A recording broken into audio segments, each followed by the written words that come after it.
नमस्ते sir. Sir, मेरा एक फ्रेंड है, तो उससे बात हो रही थी। तो जब भी उससे बात होती है तो वो हर चीज़ में मोह माया कहता है कि ये सब मोह माया है। तो फिर एक दिन मैंने पूछा कि माया है क्या, या मोह है क्या। तो उसने चुप हो गया, वो कुछ बोला ही नहीं। फिर उसने मुझसे पलट के पूछा कि मोह क्या है। तो उस चीज़ में मैं भी कुछ नहीं बता पाया, मतलब एक्यूरेट। तो आपसे जानना था कि मोह और माया है क्या एग्जैक्टली। मोह माने जादू। मोह माने जैसे किसी ने आपकी चेतना, आपकी बुद्धि पर पर्दा डाल दिया हो, इसको मोह कहते हैं। और माया चूंकि पारंपरिक रूप से बाहरी चीज़ों को बोला गया, तो इसलिए जब बाहर सब धुंधला दिखाई देने लगता है तो उसको कहते हैं माया। अंदर धुंध का छा जाना है मोह। मोह है मन पर धुंध का छा जाना, जैसे किसी को नशा हो गया हो।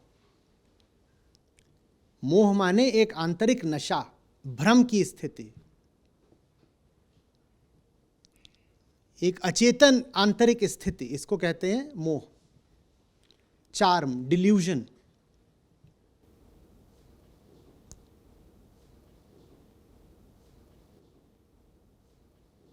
जैसे परवश हो गया वो मन, ये मोह है।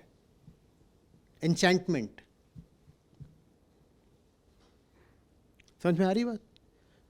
आप जब किसी को बोलें कि तू मोहित है, उसका क्या अर्थ है? डिल्यूडेड हो, तुम्हारे दिमाग अभी खराब है, तुम्हें कुछ समझ में नहीं आ रहा है। मोह माने दिमाग पर पर्दा डल जाना, चेतना को नशा हो जाना,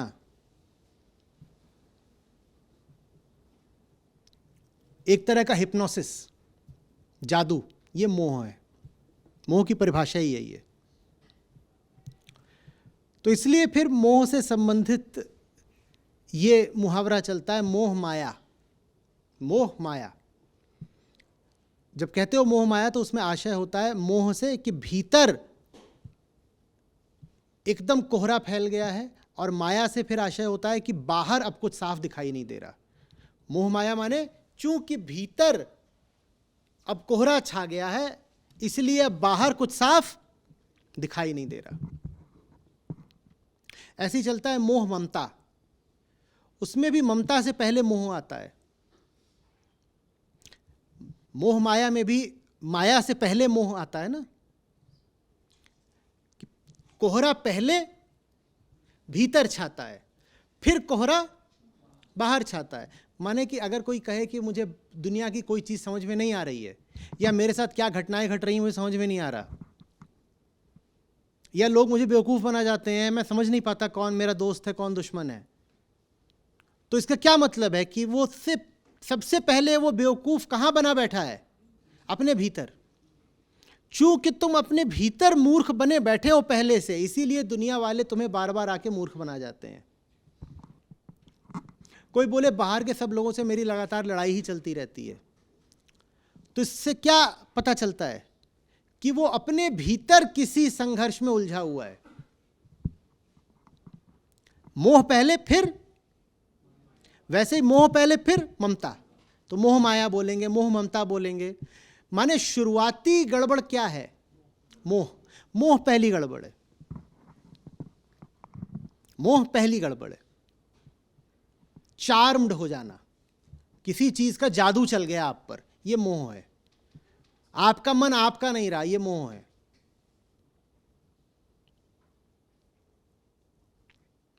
बुद्धि और विवेक अब कुछ भी साफ साफ देख ही नहीं पा रहे, इसको कहते हैं मोहित या भ्रमित होने की स्थिति। मोह माने भ्रम। अब कुछ पता नहीं चल रहा, तो मोह पहले आता है। अब मोह के साथ फिर ममता क्यों जुड़ती है? क्योंकि ममता का मतलब होता है किसी बाहरी चीज को अपना मान लेना, कह देना मम। किसी बाहरी चीज को अपना मान लेना। तो जब मोह ममता कहा गया, तो उसमें आपको सीख, संदेश ये दिया गया है कि जब तुम्हारा दिमाग खराब हो जाता है ना, माने मोह, सिर्फ तभी तुम में ममता आ सकती है। बिना मोहित हुए ममता संभव ही नहीं है।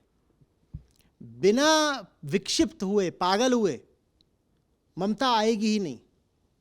ममता का मतलब है ऐसी चीज को अपना मानना जो तुम्हारी है ही नहीं। तुम्हारी कोई चीज नहीं है इस दुनिया में। आप बोलते हो मम देह, ये देह तक आपकी है नहीं, तो और कौन सी चीज आपकी होगी?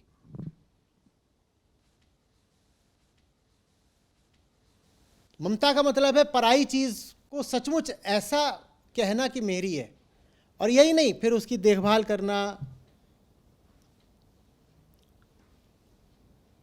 झाड़ना, उसको संभालना, सजोना,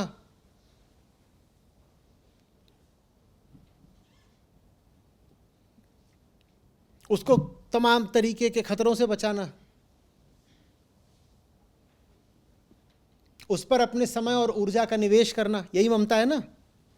एक बार आप मान लो कि ये आपका है, अब आप क्या करते हो इसके लिए? आप सब कुछ करते हो इसके लिए। कोई इसे छीने, आप उससे लड़ोगे, आप इसको साफ करोगे, आप इसे तह करोगे, आप इसे सुरक्षित जगह पर रखोगे, सब करते हो ना। और ये सब आप कर रहे हो जबकि ये आपका है ही नहीं। जो इसका असली मालिक है वो इसे कभी भी लेने आ सकता है, तो वो ममता कहलाती है। दूसरे की चीज को अपना मानना कहलाता है ममता। दूसरे की चीज को अपना मानने की मूर्खता को कहते हैं ममता। और वो ममता बिना मोह के संभव ही नहीं है। जैसे बाहर की माया संभव नहीं है बिना मोह के, उसी तरीके से ममता संभव नहीं है बिना मोह के। ठीक है ना। तो मोह माने अपनापन नहीं होता, मोह माने अटैचमेंट भी नहीं होता। मोह माने क्या होता है? भ्रम, जादू, काला जादू। जब आप पाओ कि कोई एकदम ही बहकी बहकी बातें कर रहा हो, तो उसके लिए फिर शब्द है कि ये तो बेचारा मोहित हो गया है। मोहित माने पागल, बिल्कुल, जिसका दिमाग एकदम ही सरका हुआ हो, उसको बोलते हैं मोहित। ये अलग बात है कि वो वर्मा जी के बेटे का नाम मोहित और बेटी का नाम ममता है, तो बड़े प्रचलित नाम है ना। इसको हम क्या बोलते हैं? देखिए, संस्कारी हैं वर्मा जी, बच्चों के विशुद्ध भारतीय नाम रखे हैं, मोहित और ममता। और उनके बगल में शर्मा जी रहते हैं, उन्होंने अपनी बच्चियों के नाम रखे हैं आशा और तृष्णा। माया भी रखते हैं। नहीं, माया तो वर्मा जी की वाइफ का नाम है।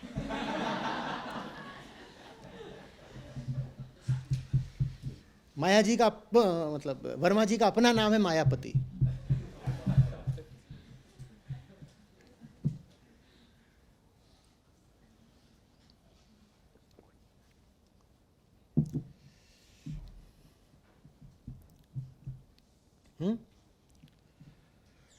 तो कोई मोहित हो रहा हो, ये बहुत बड़ी खतरे की घंटी है।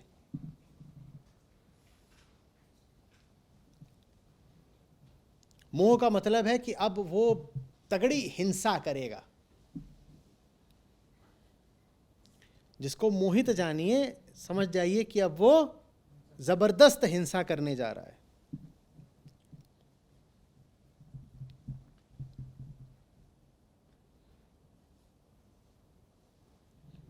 एक आदमी पागल हो जाता है, फिर क्या करता है? टूट फूट, उपद्रव, तोड़फोड़। श्री कृष्ण को तब मोहन क्यों बोलते हैं?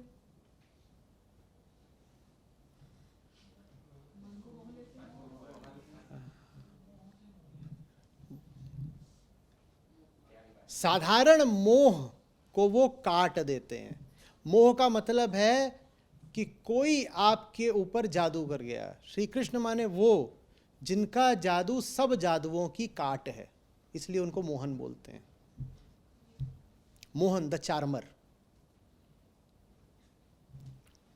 दुनिया छोटे मोटे तरीकों से आपको चार्म करती है, माने आप पर जादू करती है, आप पर।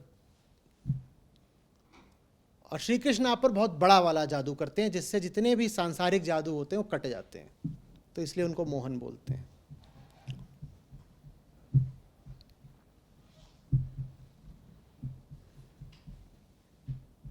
यहां तो कोई नहीं मोहित?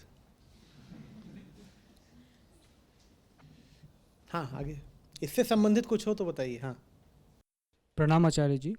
आपने बताया मोह जो है भीतर जब चेतना पर पर्दा पड़ जाता है और उस पर्दा पड़ने की वजह से बाहर अब भ्रम हो जाता है, वो है माया। तो यह है मोह और माया। मोह भी माया ही है, मोह भी माया ही है, पर आम तौर पे, ठीक है, प्रचलित तरीके से माया बाहरी चीज़ों को माना गया।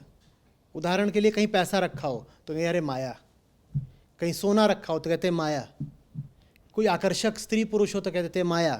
तो चूंकि माया बाहरी चीज़ को माना गया, तो जो भीतर वाली माया है उसको मोह कह दिया गया, नहीं तो मोह भी माया ही है। तो माया के दो प्रकार होते हैं, एक आवरण माया और विक्षेप। तो आवरण माया को ही मोह कहते हैं और वो भी विक्षेप नहीं कह सकते। जो बाहर की माया है उसमें भी आवरण विक्षेप दोनों होता है, और जो भीतरी मोह है उसमें भी आवरण विक्षेप दोनों होता है। तो ऐसे नहीं बांट सकते कि बाहर वाले में आवरण है, भीतर वाले में विक्षेप, ऐसे नहीं बांट सकते। बाहर भी दोनों है, भीतर भी दोनों है। वो आपने भी एक कथा सुनाया था जिसमें कौवा और कोयल, क्योंकि कौवा को पता नहीं होता है। हाँ, तो वो जो ममता होती है कौवे की, वो क्या कर रही है? कोयल के अंडे, ठीक है ना, ऐसा कहा जाता है, मुझे नहीं मालूम ऐसा सचमुच होता है कि नहीं, पर ऐसा कहा जाता है। तो जो ममता है मादा कौवे की कोयल के अंडों से, वो ममता कहाँ से आ रही है? मोह से आ रही है। मोह माने सच झूठ की पहचान ना कर पाना। जैसे जादू में क्या होता है, जादूगर आपको कुछ करके दिखाता है, जो उसने करा है वो झूठ है, पर आपको क्या लगता है? सच है। सच है। तो मोह माने यही होता है, आपके पर जादू चल गया है और आप सच और झूठ का फैसला ही नहीं कर पा रहे, झूठ आपको सच जैसा लग रहा है। क्या इसीलिए श्री कृष्ण गीता में भी मोह को मोह कहते हैं और आसक्ति को संग कहते हैं? आसक्ति बहुत बाद में आती है, मोह के बहुत बाद में आसक्ति आती है। पहले मोह होगा, फिर कुसंग होगा, ऐसे भी मत कहो, पहले मोह होगा, फिर विवेकहीनता होगी, फिर कुसंग होगा, फिर आसक्ति होगी। आसक्ति का मतलब है गलत से चिपक ही गए। तो मोह होगा, फिर विवेकहीन हो, हाँ, फिर कुसंग होगा, और फिर कुसंग के साथ जब समय बिता लोगे तो आसक्ति होगी। और आसक्ति के बाद मतलब आसक्ति नाश। से फिर मोह और प्रणश्यति वो कहते फिर थे। तो नाश, प्रणश्यति, नाश। धन्यवाद।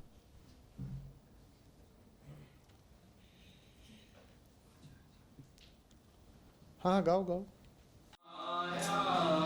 सब कहे माया लखे न हो,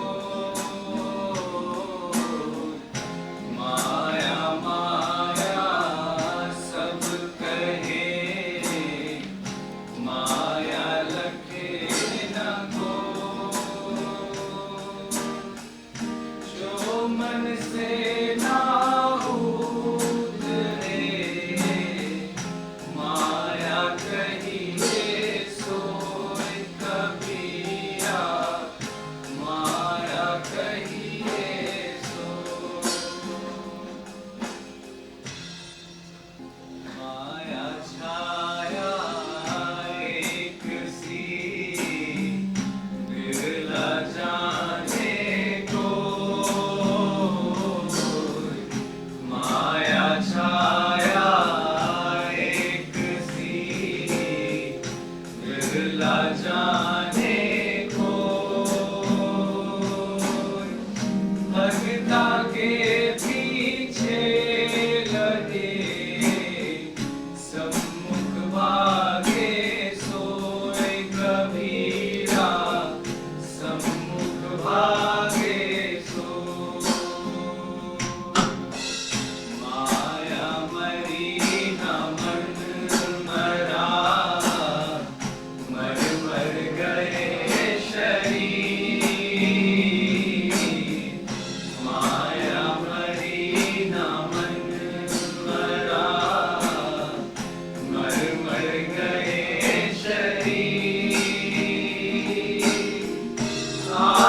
मात्रे